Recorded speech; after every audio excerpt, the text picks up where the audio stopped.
अध्याय 1 प्रोएक्टिव बने। ज्यादातर लोग मानते हैं कि जिंदगी उनके साथ होती है। ट्रैफिक ने मूड खराब कर दिया, बॉस ने दिन बर्बाद कर दिया, मौसम ने एनर्जी खा ली। स्टीफन कवी इसी सोच को सबसे पहले तोड़ते हैं। वो कहते हैं हाईली इफेक्टिव लोग हालात का इंतजार नहीं करते, वो जवाब चुनते हैं। हैबिट 1 है बी प्रोएक्टिव। मतलब ये नहीं कि सुबह 5 बजे उठो, मोटिवेशनल वीडियो देखो और अचानक सफल बन जाओ। इसका मतलब सिर्फ इतना है, मैं अपनी जिंदगी की जिम्मेदारी लेता हूं। जो भी आपके साथ होता है और आप जो प्रतिक्रिया देते हैं, इन दोनों के बीच एक छोटा सा गैप होता है और उसी गैप में आपकी ताकत होती है। रिएक्टिव लोग कहते हैं मेरे बस में नहीं है, मैं ऐसा ही हूं, हालात खराब हैं। प्रोएक्टिव लोग कहते हैं मैं चुनता हूं, मैं रास्ता निकालूंगा, मैं जिम्मेदार हूं। किताब में एक बहुत साधारण लेकिन गहरी बात कही गई है। एक ही ऑफिस, एक ही सख्त बॉस। एक कर्मचारी रोज शिकायत करता है, चिढ़ा रहता है।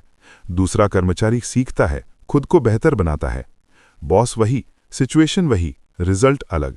क्यों? क्योंकि एक ने रिएक्ट किया, दूसरे ने रिस्पॉन्स चुना। कवि बताते हैं कि इंसान की सबसे बड़ी ताकत है सेल्फ अवेयरनेस। जानवर तुरंत रिएक्ट करते हैं, इंसान रुक सकता है, सोच सकता है और सही फैसला कर सकता है। आप हर चीज कंट्रोल नहीं कर सकते, लोग, पास्ट, परिस्थितियां, लेकिन आप हमेशा कंट्रोल कर सकते हैं अपना एटीट्यूड, अपनी मेहनत, अगला कदम। किताब से प्रेरित एक जबरदस्त लाइन है, जब आप दुनिया को दोष देना छोड़ देते हैं, दुनिया आपको कंट्रोल करना छोड़ देती है। प्रोएक्टिव होना मतलब प्रॉब्लम इग्नोर करना नहीं है, मतलब ये है कि आप अपनी एनर्जी उस जगह लगाएं जहां आपका कंट्रोल है।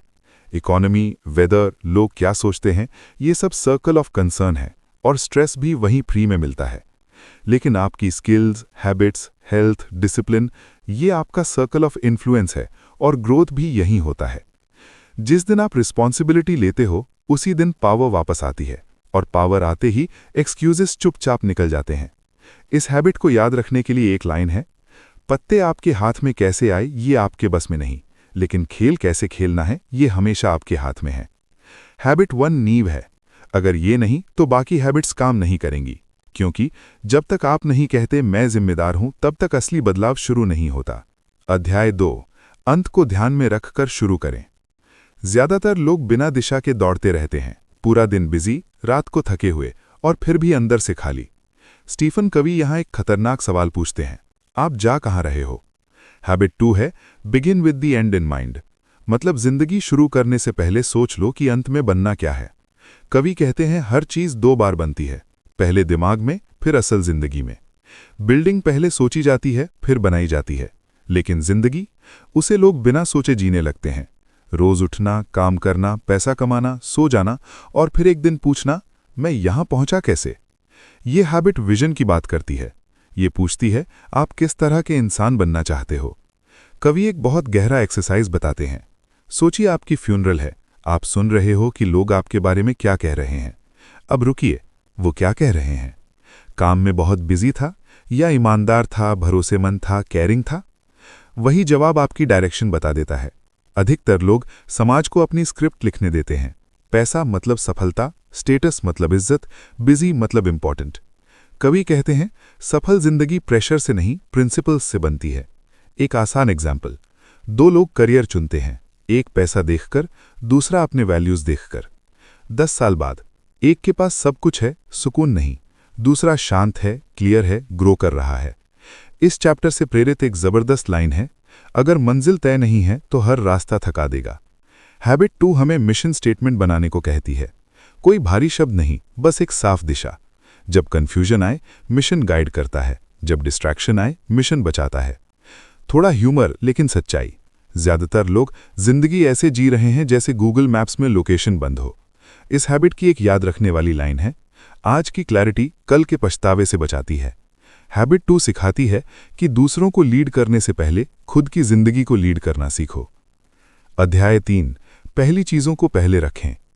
हर कोई कहता है मैं बहुत बिजी हूं, लेकिन बिजी होना और इफेक्टिव होना एक जैसी चीज नहीं है। स्टीफन कवी इस चैप्टर में सीधी बात कहते हैं, अगर प्रायोरिटी साफ नहीं है तो टाइम मैनेजमेंट सिर्फ तनाव बढ़ाता है।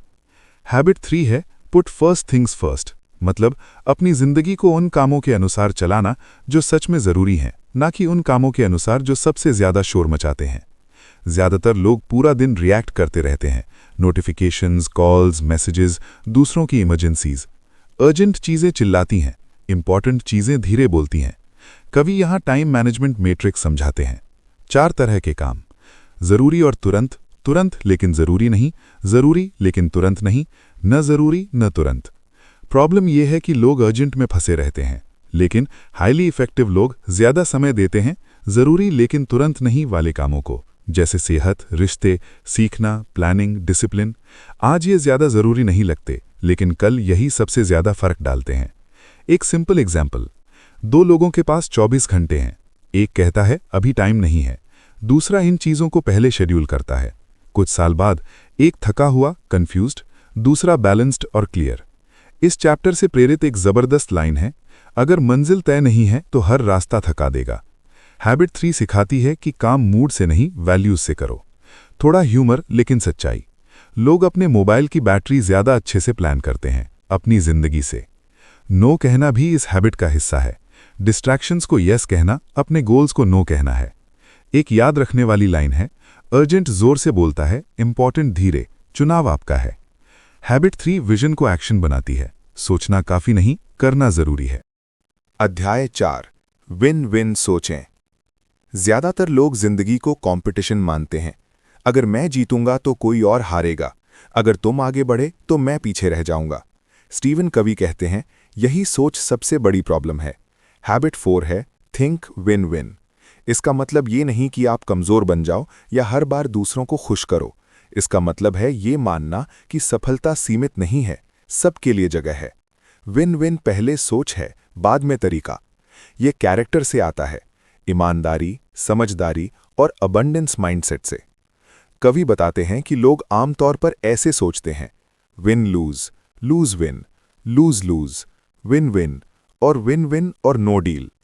लेकिन ज्यादातर लोग विन लूज में फंसे रहते हैं। विन लूज कहता है मैं जीतूंगा चाहे कुछ भी हो। लूज विन कहता है कोई बात नहीं, मैं एडजस्ट कर लूंगा। दोनों में ही नुकसान होता है। विन विन कहता है चलो ऐसा सॉल्यूशन ढूंढते हैं जिससे दोनों को फायदा हो। एक आसान एग्जाम्पल: ऑफिस में 2 लोग क्रेडिट चाहते हैं। विन लूज दुश्मनी बनाता है, लूज विन अंदर फ्रस्ट्रेशन पैदा करता है। विन विन रिस्पेक्ट बनाता है, क्रेडिट शेयर होता है। इस चैप्टर से प्रेरित एक लाइन: जिस जीत में किसी का हारना जरूरी हो वो असली जीत नहीं। विन विन के लिए 2 चीज चाहिए: हिम्मत सच बोलने की और समझ दूसरों की जरूरत देखने की। थोड़ा ह्यूमर लेकिन सच: विन लूज बहस जीत सकता है, लेकिन विन विन रिश्ता जीतता है। कवि एक और कॉन्सेप्ट बताते हैं: विन विन और नो डील। अगर सही सॉल्यूशन नहीं मिल रहा तो शांति से अलग होना जबरदस्ती जीतने से बेहतर है। इस हैबिट की एक याद रखने वाली लाइन: मजबूत रिश्ते चुपचाप किए गए समझौतों से नहीं, साझा जीत से बनते हैं। हैबिट 4 सिखाती है कि लंबी दौड़ की सफलता अकेले नहीं आती, वो मिलकर आती है। अध्याय 5 पहले समझने की कोशिश करें, फिर समझाए जाने की। ज्यादातर लोग सुनते नहीं हैं, वो जवाब देने की तैयारी करते हैं। दूसरा बोल रहा होता है और दिमाग में रिप्लाई चल रहा होता है। स्टीवन कवी कहते हैं ये हैबिट अकेले ही कई रिश्ते बचा सकती है। हैबिट 5 है seek first to understand then to be understood. सुनने में आसान लेकिन करने में सबसे मुश्किल। हम ज्यादातर अपने नजरिए से सुनते हैं, अपने अनुभव, अपने इमोशंस, अपने ईगो से। कवि बताते हैं असली कम्युनिकेशन ज्यादा बोलने से नहीं, गहराई से सुनने से होती है। वो एक कॉन्सेप्ट देते हैं एम्पैथेटिक लिसनिंग, मतलब सुनना, न जज करने के लिए न सलाह देने के लिए, बस समझने के लिए। एक आम एग्जाम्पल: बच्चा कहता है मुझे स्कूल अच्छा नहीं लगता। अधिकतर लोग तुरंत कहते हैं पढ़ाई कर, सबको जाना पड़ता है। ये सुनना नहीं है, ये ठीक करने की कोशिश है। एम्पैथेटिक लिसनिंग होगी: लगता है स्कूल में कुछ ठीक नहीं चल रहा, बताओ क्या हुआ। सेम सिचुएशन लेकिन कनेक्शन बिल्कुल अलग। इस चैप्टर से प्रेरित एक लाइन: लोगों को पहले समझ की जरूरत होती है, सलाह की नहीं। कवि कहते हैं जब इंसान को लगता है कि उसे समझा गया है तो उसका डिफेंसिव मोड बंद हो जाता है और तभी वो सुनने को तैयार होता है। थोड़ा ह्यूमर लेकिन सच्चाई: ज्यादातर बहस ओपिनियन की वजह से नहीं होती, बल्कि इसलिए होती है क्योंकि किसी को सुना नहीं गया। पहले समझना फिर समझाना, यही इस हैबिट की ताकत है। इस हैबिट की एक याद रखने वाली लाइन: सुनना मतलब अपनी बारी का इंतजार करना नहीं है। हैबिट 5 इमोशनल इंटेलिजेंस सिखाती है, क्योंकि रिश्ते सुधारने से पहले उन्हें समझना जरूरी है। अध्याय 6 सिनर्जी बनाएं। ज्यादातर लोग टीम वर्क को समझौता मानते हैं, थोड़ा तुम छोड़ो थोड़ा मैं छोड़ूं। स्टीफन कवी कहते हैं, असली टीम वर्क समझौता नहीं, क्रिएशन है। हैबिट 6 है सिनर्जाइज, मतलब डिफरेंसेस से लड़ना नहीं, उन्हें ताकत बनाना। सिनर्जी तब होती है जब दो लोग अलग सोचते हैं और टकराने के बजाय मिलकर कुछ बेहतर बनाते हैं। कवि कहते हैं, सिनर्जी इक्वल्स 1 + 1 = 3, कभी कभी उससे भी ज्यादा। अधिकतर कॉन्फ्लिक्ट्स में लोग सही साबित होना चाहते हैं। सिनर्जी पूछती है, हम क्या मिस कर रहे हैं। एक आसान एग्जाम्पल, दो कॉलीग्स एक प्रोजेक्ट पर बहस कर रहे हैं। एक क्रिएटिव है पर डिसऑर्गेनाइज्ड, दूसरा डिसिप्लिन्ड है पर रिजिड। सिनर्जी के बिना कॉन्फ्लिक्ट, सिनर्जी के साथ आइडिया को स्ट्रक्चर मिलता है, स्ट्रक्चर को क्रिएटिविटी। इस चैप्टर से प्रेरित एक लाइन, जब फर्क को सम्मान मिलता है सॉल्यूशंस बढ़ते हैं। सिनर्जी के लिए ट्रस्ट जरूरी है, और ट्रस्ट बनता है हैबिट 4 और हैबिट 5 से।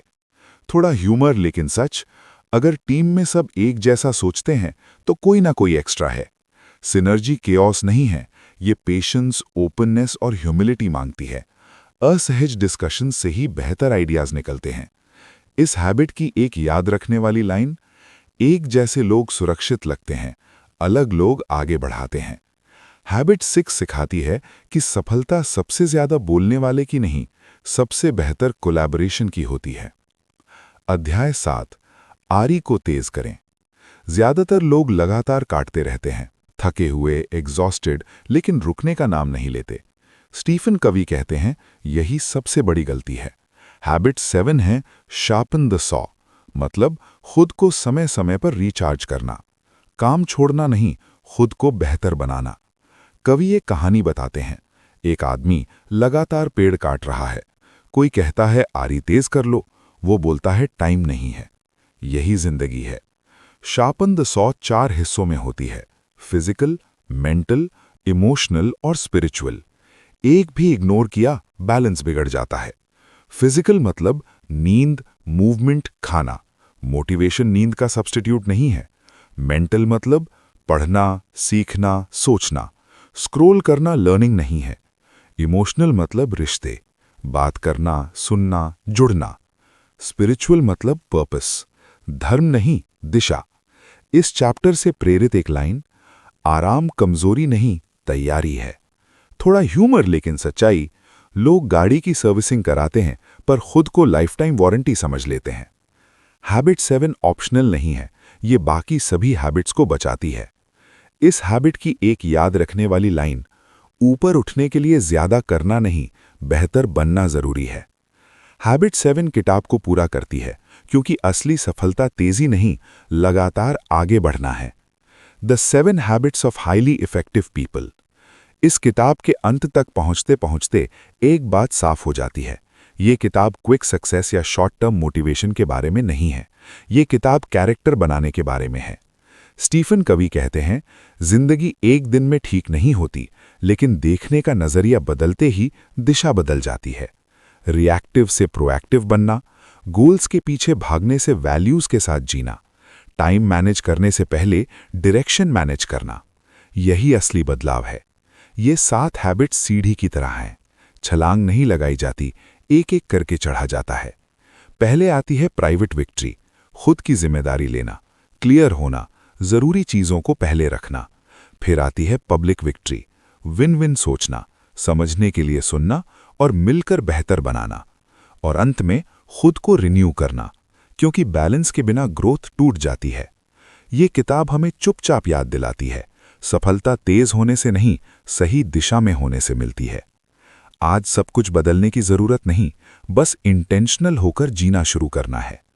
अंत में एक लाइन जो साथ रखी जा सकती है, इफेक्टिवनेस कोई एक काम नहीं, रोज बनने वाली पहचान है। अगर the 7 habits of highly effective people की ये यात्रा आपको सोचने पर मजबूर कर पाई, तो ये वक्त सही जगह लगा। असली बदलाव एक पल में नहीं, आदतों में आता है।